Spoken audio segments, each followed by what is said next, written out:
Kam dhe unë një shqetësim procedure dhe në fakt mënyra se si e bëni kalendarin zonja nënkryetare është që i trajtoni disasit të nënës e disasit të njerkës. Mjafton të kujtoj që në fillim të dhjetorit kam dorëzuar në parlament disa ndryshime të kodit rrugor që mundson të rinjt shqiptar të lëvizin me monopatina siç lëvizin edhe të rinjt në Europë. Nuk ka asnjë përgjigje. Nuk e kuptojmë se çfarë ndodh. Nuk e kuptojmë se kush e vendos prioritetin se si do vendosen projekt ligjet në radhë për të diskutuar. Pa llogaritur aspektet të tjera të cilat tregojnë shumë për punën e kuvendit. Konkretisht tek kthesat dhe kthim përgjigjeve as nuk bëhet fjalë. Edhe unë kam 3 muaj e gjysmë që kam kërkuar informacion në Bankën e Shqipërisë për skandalin e mikrokredive dhe nuk çojnë përgjigje. Nuk çojnë përgjigje. E njëjta gjë vlen edhe për interpelancat. Kam kërkuar interpelancë me ministren e arsimit për dhunën në shkolla në fillim të dhjetorit. Nuk kemi përgjigje, shënohen aty poshtë në planin e punës së kuvendit dhe nuk e kuptojmë se kur do i bëjmë këto. Do të kuptojmë që ka një rregullore që kërkon 3 javë të bëhet, pikërisht se interpelanca ka të bëjë me aktualitetin. Ndryshe çfarë kuptimi ka? Gjithashtu, në lidhje edhe me projekt vendimin për sa i përket komisionit të posaçëm. E kam edhe një thirrje këtë për kolegët e opozitës. Duam të kuptojmë. Tani, do bashkëpunohet apo jo me Ramën? Unë nuk e kuptoj se si mund të ulesh me Ramën kur Rama të kërcënon, kam numrat edhe nuk pyes për ty. Edhe i lutemi Ramës tani që na pritne në komision. Është e pamundur që me këtë kryeministër, ku ka këtë dhunë kartoni, të negociosh dhe bësh reforma të mëdha. E pam reformën e Ramës të 2015 të pushtetit lokal, se çfarë ndodhi. Pushteti lokal është në gjendjen më të rëndë të mundshme. Dhe ne nuk mund ta tolerojmë këtë gjë. Faleminderit. Atëherë, për shqetësimet tuaja, interpelanca që ju keni kërkuar është planifikuar për datën 12. Nisma juar për ndryshimet në kodin rrugor është dhe një nismë qeverisë për ndryshime në kodin rrugor, kështu që janë përfshirë në program dhe komisionet mund të fillojnë shqyrtimin sipas komisioneve përgjegjëse dhe komisioneve për dhënie mendimi. Atëherë fjalën e ka kërkuar zoti Shehaj. Për procedurë, zoti Shehaj?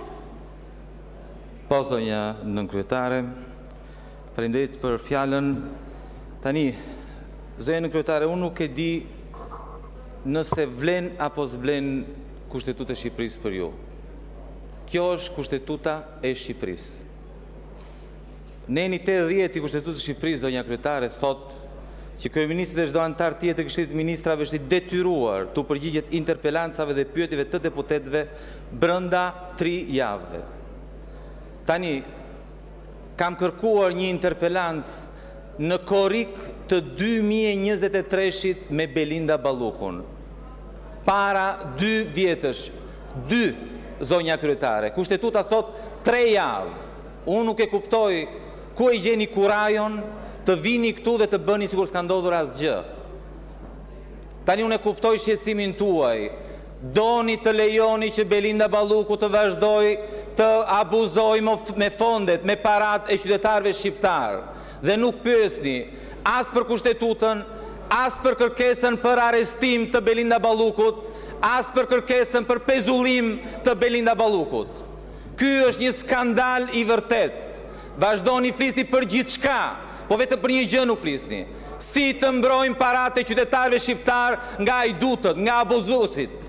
Ky është problemi, zonja kryetare. Është turp që të mbani pezull një interpelancë 2 vjet. Ndërkohë, zëvendës kryeministja çfarë bën? Vazhdon dhe firmos. Vazhdon dhe firmos abuzimet e radhës së qeverisë. Duhet i jepni fund mbrojtjes së Belinda Ballukut. Duhet i jepni fund vjedhjeve të parave të qytetarëve shqiptar. Mjaft më. Nuk mund të shkelni Kushtetutën. Nuk mund të shkelni premtimin që ju keni bërë qytetarëve shqiptar, që do punoni për ta, që paratë e tyre nuk do t'i vidhni, po do t'i harxhoni për spitale, për arsim, për infrastrukturë. Nuk mund të vazhdojnë në këtë mënyrë. 2 vjet një interpelancë me Belinda Ballukun. 2 vjet, Belinda Balluku nuk e di do jetë apo s'do jetë më zëvendëskryeministre.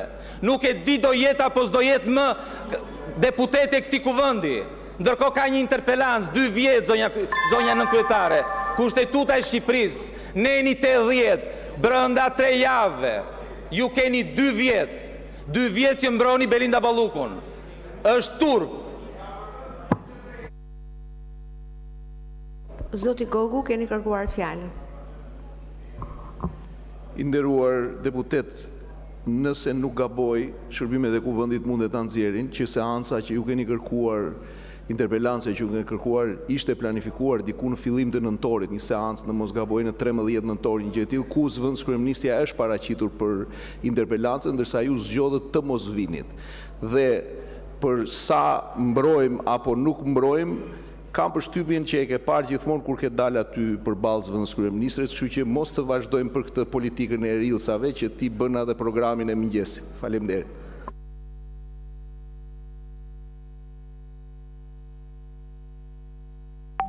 Atëherë, për një njoftim për të gjithë kolegët deputet që kanë kërkuar interpelanca, ne do të vazhdojmë me rendin e ditës dhe do të miratojmë kalendarin ku janë të përfshira edhe interpelancat që keni kërkuar ju. Zoti Sheaj, uluni ju lutem dhe më lejoni që të vazhdoj me njoftimin e kalendarit dhe të programit në të cilën janë të përfshira dhe interpelancat e kërkuara nga deputetët. Jo, zoti Sheaj, sepse replika dhe fjala juaj që kërkoni nuk ka lidhje fare me rregulloren e kuvendit. Ju lutem uluni. Atëre, ju njoftoj se në kuvend gjatë kësaj jave janë depozituar një akt nga Këshilli i Ministrave, një nisëm deputeti dhe 2 kërkesa për seancë pyetjesh. Titullin e çështjes së depozituar e gjeni në sistemin këtu në sallë, ndërsa materialet e depozituara e gjeni në sistemin në parlament dhe në faqen zyrtare në kuvend. Ju njoftoj se në datë 29 janar u mblodh konferenca e kryetarëve për të shqyrtuar projekt programin e punës për periudhën 9 shkurt 20 mars 2026 dhe projekt kalendarin e punimeve të kuvendit për periudhën 9 deri 27 shkurt 2026. Në konferencën e kryetarëve nuk patim mirë kuptim lidhur me projekt programin dhe projekt kalendarin e punimeve të kuvendit.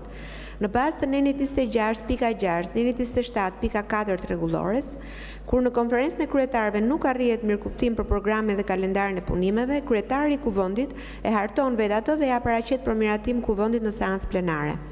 Projekt programi automatikisht bëhet 3 javor.